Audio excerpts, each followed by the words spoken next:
The alarms began at 102 hours, 38 minutes, and 26 seconds into the mission. Inside the lunar module Eagle, descending toward the Sea of Tranquility on the 20th of July, 1969, warning lights flashed across the console. Program alarm 1202, then 1201. The computer was drowning in data it couldn't process, overwhelmed at the precise moment when failure meant death. Neil Armstrong's voice crackled across 240,000 miles of void. "Give us a reading on the 1202 program alarm." In Houston, flight controllers had seconds to decide: abort the landing and return to orbit, or trust that the machine could recover. The code running inside Eagle's guidance computer had been written by a team led by a young mother from Indiana, a woman who had insisted on building systems that could survive the unexpected.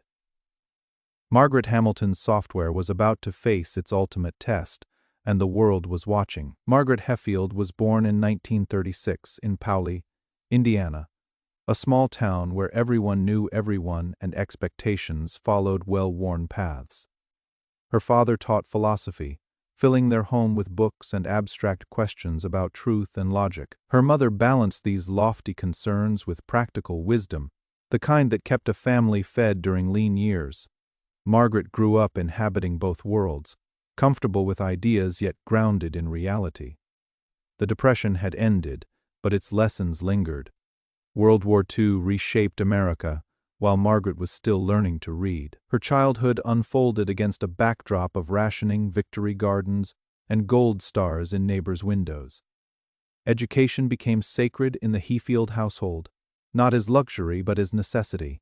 In a world that could collapse without warning, knowledge represented something that couldn't be taken away. Mathematics captivated young Margaret in ways other subjects didn't. She loved the certainty of it, the way problems yielded to logic and careful thinking. Numbers didn't care about gender or background. They followed rules, and anyone who understood those rules could unlock their secrets. In high school, she excelled in math and science, subjects where girls were tolerated but rarely encouraged. Teachers praised her ability while suggesting she might make a fine teacher herself someday, the acceptable ambition for bright young women. At Earlham College, a Quaker liberal arts school in Richmond, Indiana, Margaret initially pursued mathematics. The logical rigor appealed to her systematic mind. But philosophy called to her too, perhaps an echo of dinner-table conversations with her father. She switched her major, diving into formal logic, epistemology, and the structure of reasoning itself. It seemed an impractical choice, the kind that made practical mothers worry. Yet this unusual combination, mathematical precision merged with philosophical inquiry, would prove perfect preparation for a field that didn't yet exist. Margaret graduated in 1958 and married James Hamilton, following him to Boston, where he would attend Harvard Law School. She needed work to support them both. Teaching seemed the obvious path for a woman with her education. She took a job at a private school, instructing mathematics to students who would never know that their temporary teacher was destined for something far beyond the classroom. In 1960, Margaret Hamilton had no intention of becoming a programmer. The word barely existed in common usage, and the profession certainly wasn't something young women planned for. But James's law school tuition needed paying, and a temporary position opened at MIT's meteorology department. They needed someone to test weather prediction software, work considered clerical rather than technical. The job required no special training, just attention to detail and logical thinking. Margaret had both. The computers she encountered bore no resemblance to the machines that would later fill homes and pockets. These were massive installations filling entire rooms fed by punch cards and speaking in cryptic languages. Programming meant translating complex mathematics into sequences of instructions, then debugging when the inevitable errors appeared. Most people found it tedious. Margaret found it fascinating. She discovered she possessed an intuitive understanding of how programs worked, how data flowed through logical structures where errors might hide. Testing other people's code taught her to think like the machine, to anticipate how instructions would execute. When programmers needed help tracking down bugs, Margaret could often spot problems they'd missed. Her temporary position became permanent, then evolved into actual programming work. The timing proved fortuitous. Computing stood at a peculiar crossroads in the early 1960s. Hardware engineering was recognized as serious technical work, demanding advanced degrees and rigorous training.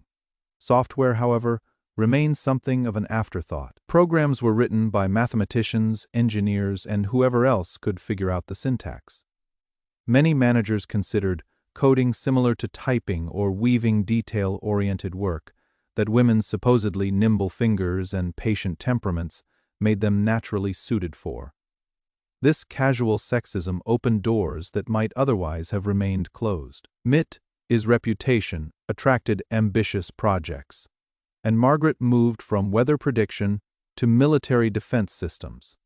She worked on software for SAGE, the semi-automatic ground environment, a massive early warning system designed to detect Soviet bombers.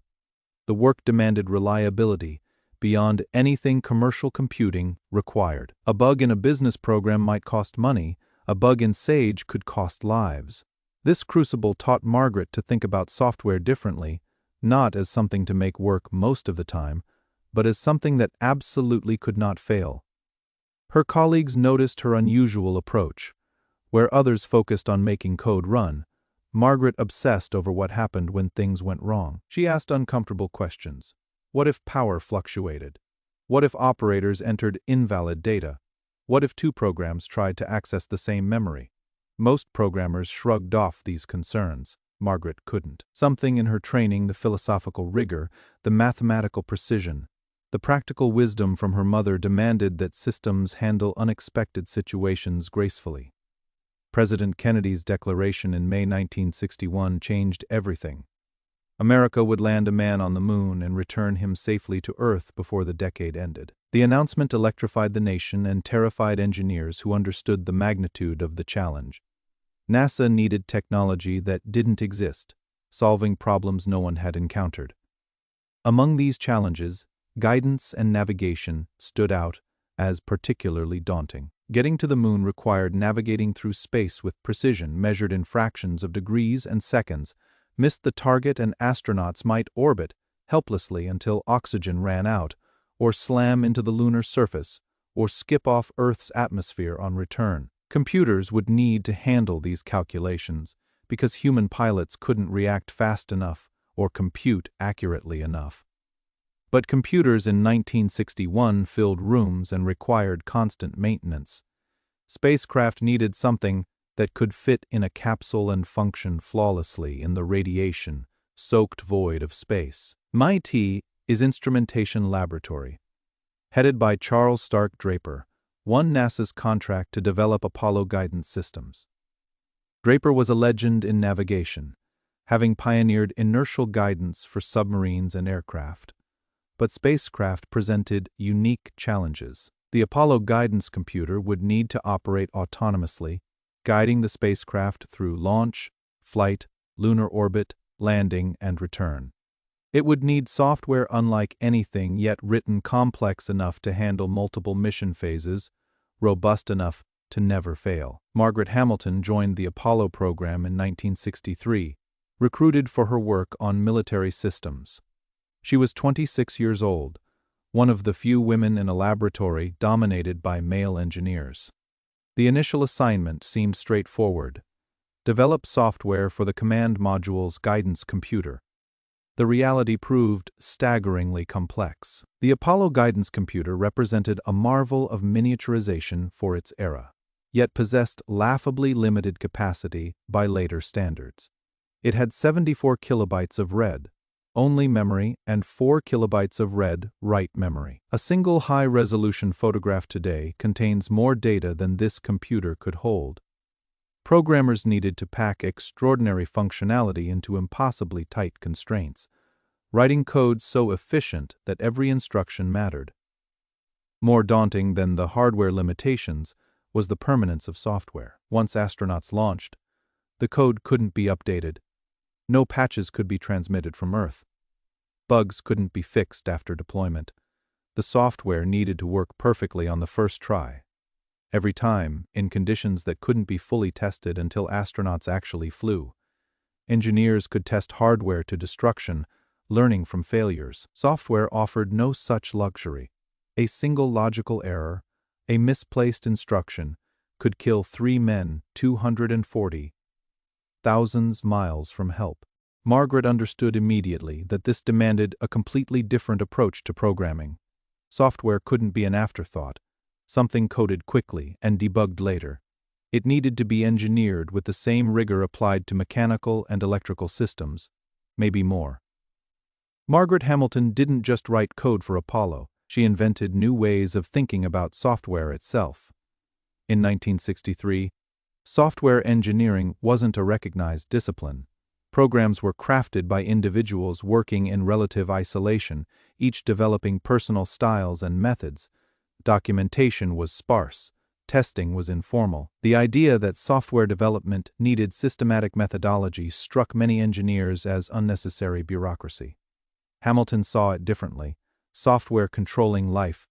Support systems demanded the same rigorous engineering approach applied to rocket engines or pressure vessels. She began developing formal processes for how Apollo software would be designed, written, tested, and verified. Her team created detailed specifications before writing code. They developed testing protocols that simulated mission conditions as thoroughly as possible. They built in redundancy and error checking at every level. The technical innovations her team developed would shape computing for decades. They pioneered asynchronous software that could handle multiple tasks simultaneously, critical when the guidance computer needed to navigate while monitoring systems and responding to astronaut commands. They developed priority scheduling, allowing the computer to determine which tasks mattered most when resources became constrained. These concepts seem fundamental to modern computing, but in the mid-1960s, they were radical. Hamilton's most controversial contribution was her insistence on comprehensive error detection and recovery. Many engineers argued that Apollo software should simply work perfectly, making error handling unnecessary. The code would be tested exhaustively on the ground. Procedures would be followed meticulously in flight. Why waste precious computer memory on scenarios that would never occur? Margaret refused to accept this reasoning. Hardware could fail. Astronauts could make mistakes. Unexpected conditions could arise. The software needed to detect problems and respond gracefully rather than crashing. Her team built systems that continuously monitored their own operation, checking for anomalies and recovering when possible. These safeguards consumed memory that could have been used for other functions, making them expensive in the zero-sum game of fitting capabilities into severe hardware limitations. The work consumed her life. Margaret often worked nights and weekends, driven by awareness that lives depended on getting every detail right. She brought her young daughter Lauren to the lab when childcare fell through, letting the girl play amid the desks and computers while her mother debugged code. The image of Lauren at the laboratory became part of Hamilton's personal narrative, the mother balancing professional ambition with family responsibilities in an era when women were expected to choose between them. Her leadership style challenged conventional hierarchies. She listened to junior programmers who spotted potential problems, regardless of their position. She encouraged her team to think beyond their immediate assignments, understanding how different software components interacted. When conflicts arose between what was easy and what was right, Hamilton consistently chose rigor over convenience. The simulator facility at MIT allowed astronauts to practice missions without leaving Earth. Mock-ups of the command module and lunar module cockpits contained real Apollo guidance computers running actual flight software. Astronauts could rehearse procedures, learning how the systems responded to their inputs. These sessions provided invaluable training and revealed problems before they could manifest in space. During one simulation session, an astronaut accidentally activated the rendezvous radar while still in the pre-launch program. This wasn't supposed to happen. Procedures called for the rendezvous radar to remain off until specific mission phases, but humans made mistakes, and the switch was accessible. When the radar activated, it began sending data to the computer, which wasn't prepared to handle it. The guidance system crashed, forcing a restart. The simulation ended in failure. Most engineers dismissed the incident as operator error. The procedures were clear, astronauts would be better trained. The scenario wouldn't happen during actual missions. Building software safeguards against such unlikely events would waste resources better spent elsewhere. The computer was fine. The problem was human. Margaret Hamilton saw something different. She saw a system vulnerable to a single switch position, dependent on humans never making mistakes.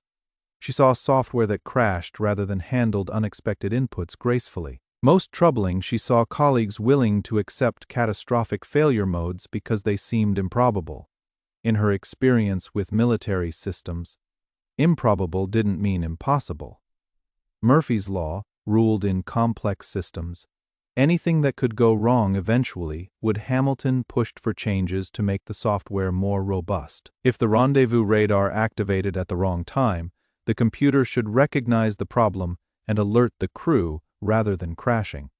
This meant building in checks for states that weren't supposed to occur, adding code to detect and manage errors that procedures were designed to prevent. It meant assuming humans would make mistakes and building systems that could survive those mistakes. The arguments became heated. Memory was precious. Every line of code added to error handling was a line that couldn't be used for primary functions. Engineers who believed strongly in procedural discipline resisted padding the software with what they saw as unnecessary safeguards. Hamilton insisted that reliability required planning for failures, not pretending they couldn't happen. She had an ally in her direct supervisor, who understood that the gap between simulation and reality often contained fatal surprises. Together they made the case that software needed defensive design. The Apollo guidance computer should monitor its own operation, checking for conditions that violated expectations. When problems arose, it should prioritize critical functions and alert the crew rather than simply failing. The changes were implemented, though never tested under actual mission conditions. There was no way to truly replicate what would happen if the rendezvous radar activated during lunar descent with astronauts aboard. The team could simulate the scenario, verify that the software responded as designed, but the real test would come only if the supposedly impossible situation occurred. The 20th of July, 1969, Eagle separated from Columbia and began its descent toward the Sea of Tranquility. Inside the lunar module, Neil Armstrong and Buzz Aldrin monitored instruments as the computer controlled their fall toward the moon. On Earth, hundreds of millions watched television coverage of humanity's most audacious journey. In Houston, flight controllers monitored telemetry from 240,000 miles away, ready to make split-second decisions. 6 minutes into powered descent, at 33,000 feet above the lunar surface, the master alarm sounded. The display showed 12:02. Armstrong reported it immediately. Program alarm. It is a 12:02. Neither Armstrong nor Aldrin knew what 12:02 meant. The alarm code wasn't in their documentation. They looked at each other, waiting for Houston's response, while the computer continued guiding them downward. In Mission Control, 26-year-old guidance officer Steve Bales had seconds to decide: abort the landing or continue. He'd never seen a 12:02 alarm during training. He called to his back room support team, where Jack Garman frantically checked notes. Garman had studied every possible computer alarm, including ones that seemed too unlikely to worry about. He found 12:02 executive overflow, meaning the computer was receiving more data than it could process in the time available. The rendezvous radar was on. It shouldn't have been on during descent. A checklist error or switch position had left it active, sending data to the already taxed guidance computer. The radar information wasn't needed for landing. The landing radar provided positioning data, but the computer was trying to process it anyway, overwhelming its capacity. Garman knew something Margaret Hamilton's team had built into the software. When the computer detected executive overflow, it didn't crash. Instead, it automatically prioritized tasks, shedding lower priority jobs to focus on critical functions. Navigation and guidance continued. Engine control continued. The software was designed to survive precisely this kind of unexpected overload. Bales made the call. "We're go on that alarm." 13 seconds had elapsed. Eagle continued descending. Then the alarm sounded again. And again, each time, the computer detected the overflow condition, prioritized critical tasks, and kept flying. Each time, mission control confirmed they were go. The error handling system Hamilton had fought to include was working exactly as designed, allowing the landing to continue despite a condition that would have crashed earlier software. Armstrong took manual control for the final descent, steering away from a boulder field toward smoother terrain. At 4:17 p.m. Eastern Time, Eagle touched down.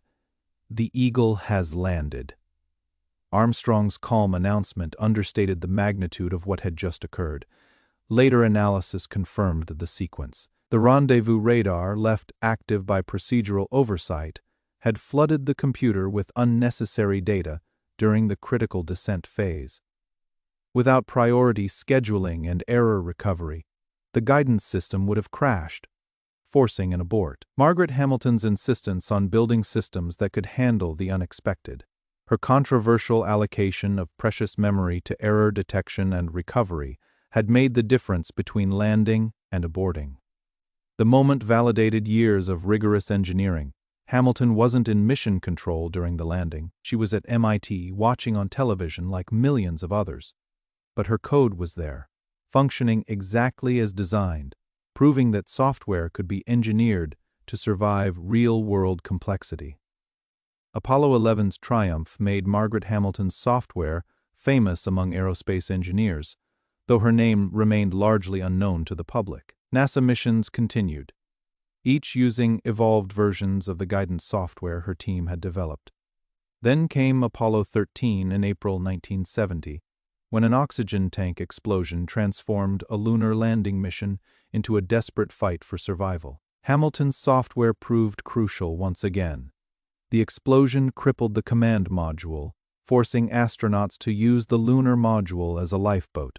The guidance computer, designed to navigate to the moon's surface, now had to calculate an emergency trajectory home. Engineers on the ground worked with the software's capabilities, using its star-sighting systems and navigation functions in ways never intended. The code's modular design and robust error handling allowed repurposing under extreme conditions. The crew returned safely, another testament to engineering systems that could adapt to catastrophe. The Apollo program continued through 1972, completing 6 successful lunar landings. Hamilton's team refined the software for each mission, incorporating lessons learned and adding capabilities. By Apollo 17, the guidance system represented the culmination of a decade's work, as sophisticated as the hardware constraints allowed. Then the program ended, canceled as public interest waned and federal budgets shifted. The wind-down hit MIT Instrumentation Laboratory hard. The Apollo contract had sustained hundreds of engineers and programmers. As missions concluded, funding dried up. Teams dispersed. Hamilton faced a choice familiar to many in aerospace: find another government contract or apply her skills elsewhere. She chose entrepreneurship. In 1976, Hamilton founded Higher Order Software, focusing on systems development tools. She applied Apollo lessons to commercial software, developing methodologies for building reliable systems. Her company pioneered concepts in software verification and validation, treating commercial applications with the same rigor demanded by spaceflight. The business found clients but struggled to gain mainstream traction. Most companies didn't see software reliability as worth the investment Hamilton advocated. She founded another company, Hamilton Technologies, in 1986, continuing to promote systematic approaches to software development. Her work influenced aerospace, defense, and other high-reliability sectors, but mainstream software development moved in different directions. Personal computers created demand for programmers who could code quickly rather than perfectly. Speed to market trumped rigorous methodology. Hamilton's insistence on formal processes seemed old-fashioned to a generation building games and business applications. The decades after Apollo saw Hamilton's contributions gradually fade from public awareness. Textbooks on computing history mentioned Apollo guidance systems, but rarely named the software teams. Retrospectives celebrated hardware engineers and astronauts, while programmers remained footnotes. When people discussed early computing pioneers, they mentioned Grace Hopper or Ada Lovelace, but not Hamilton. Her work had been critical, but critical infrastructure tends toward invisibility once it succeeds. The resurgence of Margaret Hamilton's public profile began quietly in the 2010s, as software engineering matured into a recognized profession. Computer science students learned structured programming and formal verification without knowing these concepts had roots in Apollo. Then someone rediscovered a photograph from 1969, Hamilton standing beside stacked printouts of Apollo guidance code, the paper tower reaching higher than her head. The image captured something powerful: the young woman who had commanded this immense complexity. The photograph went viral when shared on social media, resonating especially with women in technology who saw their struggles reflected in Hamilton's story. Comments multiplied. Articles appeared. Suddenly, people wanted to know more about the programmer who had helped land humans on the moon. Hamilton, by then in her 70s, found herself giving interviews and attending conferences as a celebrated pioneer. In 2003, NASA awarded Hamilton its Exceptional Space Act Award for her contributions to Apollo, acknowledging the scientific and technical achievements that had made missions possible. The recognition came 34 years after Apollo 11, a belated acknowledgement of work that had been essential but overlooked. The award included $37,000, largest amount NASA had ever granted under the Space Act. The Presidential Medal of Freedom followed in 2016, presented by Barack Obama. Hamilton stood in the White House as Obama described her innovations in software engineering and error detection, crediting her with establishing the foundations of modern software reliability. At 79, receiving the nation's highest civilian honor, Hamilton represented a generation of technical contributors whose work had been crucial but uncelebrated. Professional organizations added their recognition. The Computer History Museum honored her contributions. The IE Computer Society featured her in their history of computing. Universities invited her to speak, introducing students to the woman who had helped invent their discipline. Each appearance reinforced the same themes. Rigor matters, reliability requires planning. Software can be life or death serious. Hamilton's influence on modern software development became clearer as the field matured.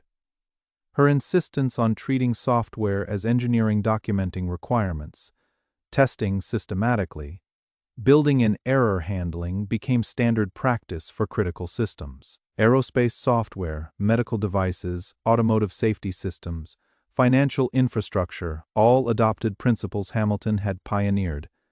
The methodologies seemed obvious in retrospect, but someone had to establish them first. The Apollo guidance code itself became a cultural artifact. In 2016, a former NASA intern published the original source code on GitHub, making it publicly accessible. Programmers worldwide examined code written half a century earlier, marveling at its efficiency and commenting on techniques still relevant. The code demonstrated what could be achieved with severe constraints and absolute reliability requirements. Yet, even with recognition, Hamilton's story remained less known than many contemporaries. Neil Armstrong and Buzz Aldrin were household names. Astronauts became celebrities, their courage and skill celebrated in films and books. Engineers who designed rockets and spacecraft won industry awards and historical acknowledgement. But programmers remained largely invisible, their contributions abstract and difficult for non-technical audiences to appreciate. Hamilton herself seemed philosophical about the delayed recognition. She gave interviews emphasizing that the work mattered more than individual credit, that Apollo succeeded because teams worked together toward common goals. But she also spoke clearly about challenges facing women in technical fields, about fighting to be taken seriously, about bringing her daughter to work because society assumed mothers couldn't be serious engineers. Margaret Hamilton's legacy transcends the moon landings. She established that software demanded engineering discipline equal to any hardware system. The principles she fought for, formal specifications, systematic testing, comprehensive error handling, priority scheduling, now form the foundation of how critical software is built. Modern aerospace, medical devices, autonomous vehicles, and financial systems all rely on methodologies Hamilton pioneered when software engineering didn't yet exist as a concept. Her insistence on planning for errors proved prophetic. Today's complex systems assume components will fail and humans will make mistakes. Redundancy, monitoring, graceful degradation, these aren't luxuries but requirements. Hamilton taught the world that robust systems don't pretend nothing can go wrong. They prepare for everything to go wrong and survive. Anyway, the demographic significance endures too. Hamilton proved that women could excel in the most demanding technical roles, breaking barriers in a field that still struggles with diversity. Her success opened paths for generations of women in computing.